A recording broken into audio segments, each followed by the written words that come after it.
नमस्कार, Manoj Tiwari talk show में आप सभी का स्वागत है। मैं हूं चांदनी साहू। आज हमारे साथ मौजूद है संजय मिश्रा बनकटा जी। वो एक समाज सेवी हैं। वो समाज सेवी के साथ साथ उन्होंने राजनीति के क्षेत्र में भी बहुत सारे काम किए हैं। उनके काम को उन्हीं के द्वारा जानते हैं। पहले संजय जी, आपका हमारे टॉक शो में बहुत बहुत स्वागत है। जी धन्यवाद। बताएं। तो मेरा सबसे पहले ये सवाल है कि आप एक समाज सेवी हैं और आपने एक समाज सेवी के रूप में भी काम किया है और एक राजनीति के रूप में भी काम किया है। जी। तो उसमें जो बारीकियां होती है समाज सेवी और एक राजनीति में, उसको आप कैसे देखते हैं? उस बारीकी को, उन दोनों के बीच अंतर को आप कैसे देखते हैं? देखें, समाज सेवा एक ऐसी सेवा है कि जिसकी कई विधियां हैं, कई माध्यम से समाज सेवा की जा सकती है। मुख्य ये है कि समाज के प्रति देखना है कि समाज सेवी का मुख्य कर्तव्य यही होता है, क्योंकि और कार्य तो सरकार द्वारा या अपने देश के सिस्टम द्वारा किया जाता है, और समाज सेवी का काम ये है कि प्रत्येक समाज में प्रत्येक पहलुओं पर नज़र रखना, जहाँ तक हो सकता है वहाँ जा कर के उस काम को देखना और संपन्न कराना। तो मेरा सवाल ये है कि आप प्रतापपुर विधानसभा से बीजेपी का टिकट चाहते हैं जी। जबकि वहाँ पे अपना दल से गठबंधन की सीटें रही हैं, तो क्या ये गठबंधन धर्म के खिलाफ नहीं होगा? देखें, वो तो राजनीतिक बात है, पार्टियों का आपस का तालमेल है।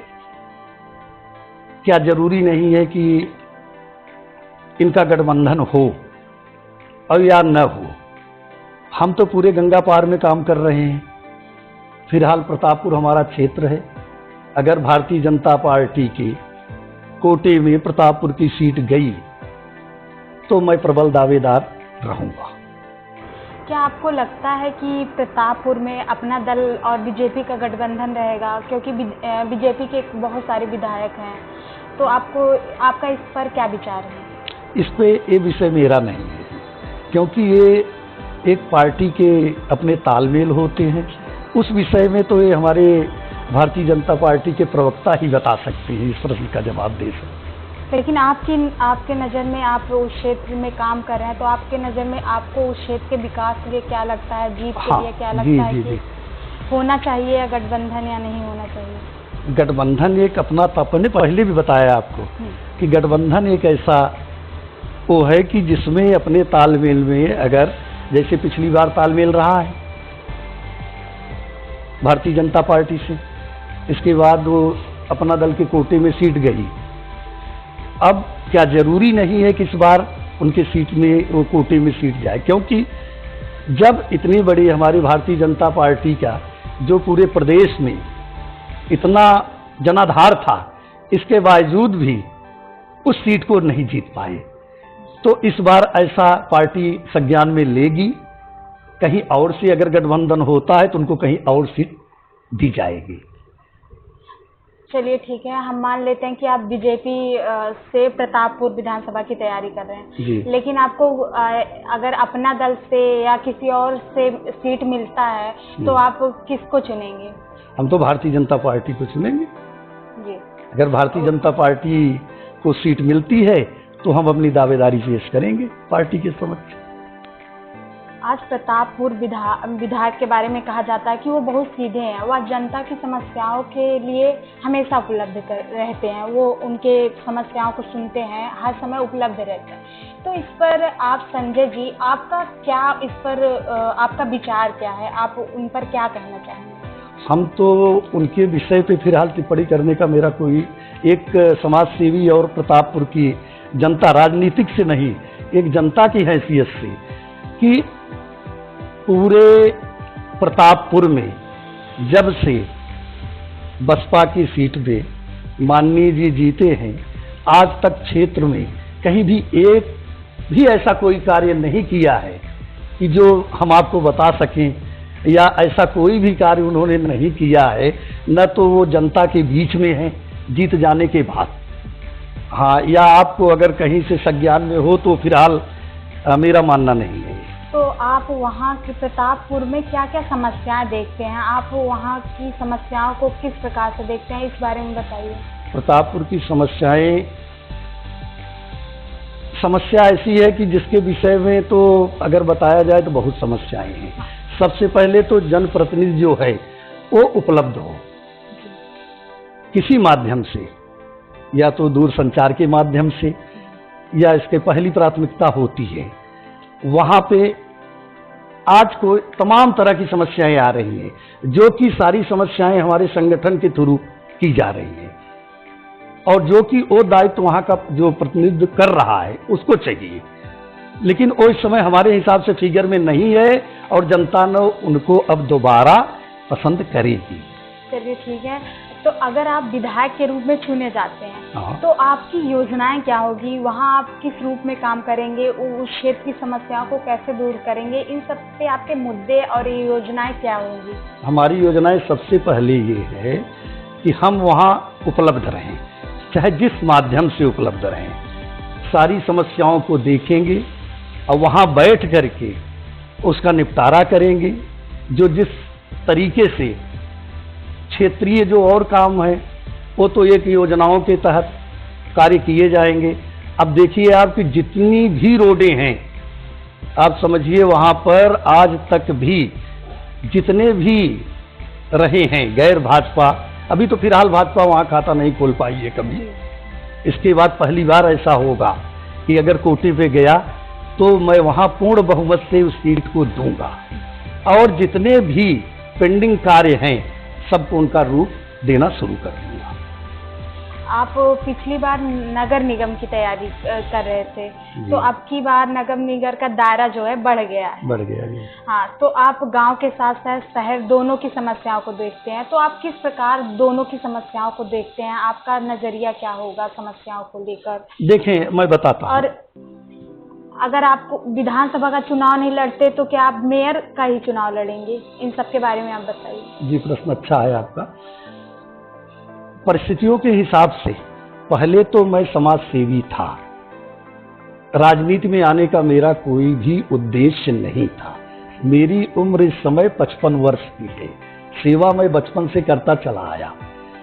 इसके बाद जब हमारे समझ में ये आया कि जो राजनीति के तहत आकर के उसमें सक्रिय भागीदारी करके जो सेवा हम कर सकेंगे, ये जो है हमारा जो तरीका है पहले जो था, क्योंकि न कोई हमारी संस्था है, मैं समाज सेवी हूँ, केवल सेवा भाव करता हूँ, न कोई ग्रांट्स लेकर करता हूँ, न किसी उसमें, टोटल अपने जो भी हमारे पास है हम उससे उपलब्ध रहते हैं।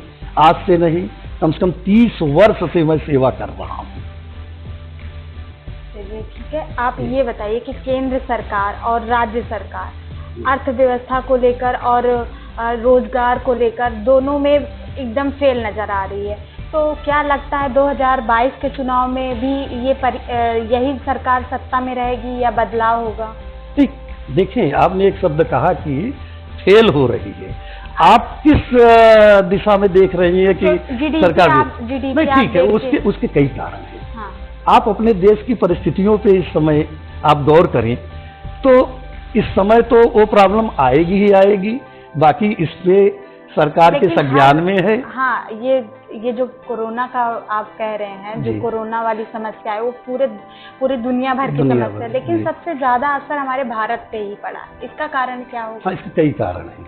सबसे पहले तो हमारी यहाँ की जनसंख्या सर्वप्रथम 150 करोड़ की जनसंख्या एक मानी रखता है, पहला तो ये है। दूसरा, दैविक आपदा को भी लेके चले आप। जब से भारतीय जनता पार्टी मोदी जी के नेतृत्व में आई है तब से देखें कितनी आपदाएं, कुछ दैवी प्रकोप भी है, तमाम चीजों को देखते हुए, लेकिन फिलहाल आज देश उस दिशा में जा रहा है जिसको आप जान रहे हैं, अपने देश नहीं पूरे वर्ल्ड में हिंदुस्तान का एक अहम भूमिका है और रोल है और रहेगा भी। लेकिन हमारे देश के युवा बेरोजगारी से जूझ रहे हैं, तो इन समस्याओं को आप किस तरह देखते हैं? नहीं, ये देखना भी चाहिए। हाँ। ये आपका प्रश्न सही है। इसके लिए योजनाएं बनी तमाम, देखें आपकी सबके लिए योजनाएं बनी, लेकिन किन्हीं परिस्थितियों बस अभी एक समाज में अपने प्रारूप वो दिख नहीं रहा है। आप थोड़ा सा इंतजार करें, इसके बाद वो भी समस्याएं आपको दूर होती नजर आएंगी। जी चलिए, आपके नाम के आगे बनकटा लगता है, इसका कारण क्या है? बनकटा मतलब इस नाम जी। ऐसा है कि हम लोग मूल निवासी देवरिया के पास बनकटा रेलवे स्टेशन है, स्थान है, तो हम लोग बनकटा के मिस्र हैं। जगह जो है बनकटा है, वहां के मिस्र हैं हम, तो अपनी टाइटल बनकटा इसलिए लगाते हैं कि हम बनकटा के मिस्र हैं। आप एक समाज सेवी हैं, तो समाज सेवी के रूप में आप राजनीति में क्या क्या समस्याएं देखते हैं? देखिए, फिलहाल तो हमें ये लगता है कि राजनीति एक हम लोगों के समाज सेवियों के समझ के परे है, इसलिए हम उस विस्तृत रूप में नहीं जाएंगे। बाकी और प्रश्न करें आप। जैसे कि कोरोना का समय चल रहा है, कोरोना काल में आप किन किन समस्याओं को जनता ने क्या क्या समस्याएं का सामना किया, आपने इन समस्याओं के लिए जनता के लिए क्या क्या काम किया है, उस बारे में बताइए। जी, जब से कोरोना काल आया मार्च के महीने में, इसके बाद 27 मार्च से हम अपने प्रतापपुर नहीं पूरे गंगा पार में अपने संगठन के थ्रू माननीय जिला अध्यक्ष अश्विनी कुमार द्विवेदी जी के नेतृत्व में संगठन के साथ प्रत्येक मंडलों में हम लोगों को भारतीय जनता पार्टी में प्रत्येक विधानसभा में, जैसे प्रतापपुर 5 मंडल है, 5 मंडलों में मंडल अध्यक्ष को लेकर के हर एक जगह राशन का किट 11 किलो का किट वो पर्सनली एक थैले में करके प्रत्येक लाभार्थियों को पहुंचाने का काम मैंने किया है। इसके बाद मास्क आज तक भी, क्योंकि अब जब तक लॉकडाउन हटने के बाद इतनी व्यवस्था भारत सरकार के पास नहीं, हम तो एक छोटे समाज सेवी हैं, वहां पे आज भी सारे मंडलों में मास्क की व्यवस्था ये मेरे तरफ से हमेशा जा करके प्रत्येक हफ्ते में एक दिन जाकर के मास्क वितरण का काम आज भी चल रहा है। राशन के लिए अब मैं एक्चुअल तो नहीं बता पाऊंगा आपको कि कितने क्विंटल हुए, फिलहाल 5 मंडल है, आप समझ लीजिए कि 5 मंडल में हमने पूर्ण रूप से, बाकी अपने आवास पे जो भी लाभार्थी आए उसको यहां से हम पर्सनल देने का काम हमने किया है। वो भी आज तक है कि आपके चैनल के माध्यम से जो कोई भी लाभार्थी अगर चाहता है तो आज भी राशन हमारे यहाँ से उपलब्ध है। चलिए, ये बहुत अच्छा आपका काम है। तो हम अब राजनीति पे बात करते हैं कि राजनीति 2022 में अगर आप चुनाव लड़ते हैं तो आपके मुद्दे क्या होंगे जिससे आप मैदान में उतर के चुनाव लड़ेंगे? देखिए, सबसे मुद्दे तो बहुत हैं, लेकिन सारे मुद्दों को लेकर के हम न चल सकते हैं। मैं उसको जो है, मुद्दे क्या होंगे? हाँ, स्थानीय मुद्दे जो वहाँ की समस्या है उनको, वहाँ की समस्या सबसे पहले समझिए आप कि समस्या खुद ही पैदा करता है आदमी और खुद ही उसको दूर करता है। जो सार्वजनिक मुद्दे हैं, जैसे मुख्य क्या है, जितने भी संपर्क मार्ग हैं, पहले तो हम एक दूसरे से जुड़े, जितने भी संपर्क मार्ग हैं आज सबका खस्ता हाल है। सर्वप्रथम तो सारे जितने भी संपर्क मार्ग हैं इनकी कनेक्टिविटी बढ़िया बनाना, एक दूसरे से हम पहुंच सके। इसके बाद उनके पास जा करके जो मुद्दे हैं, मैं किसी मुद्दे को लेकर के चुनाव लड़ने नहीं जा रहा हूं, पहली बात जान लीजिए आप। हमारा ये है कि पूरे प्रतापपुर विधानसभा में जितने भी मुद्दे हों उसको हम बैठ करके उसका निवारण करें और अपने दायित्वों का मैं निर्वहन करूंगा, यही मेरा मानना है। तो हमारा आखिरी सवाल ये है कि आप प्रतापपुर की जनता को क्या संदेश देना चाहते हैं? मैं प्रतापपुर जनता को ये संदेश देना चाहता हूं कि हमारी कॉन्स्टिट्यूंसी में जो भी लीडर आए, अब बाहरी आयात ना हो, वो वहां का रहने वाला हो।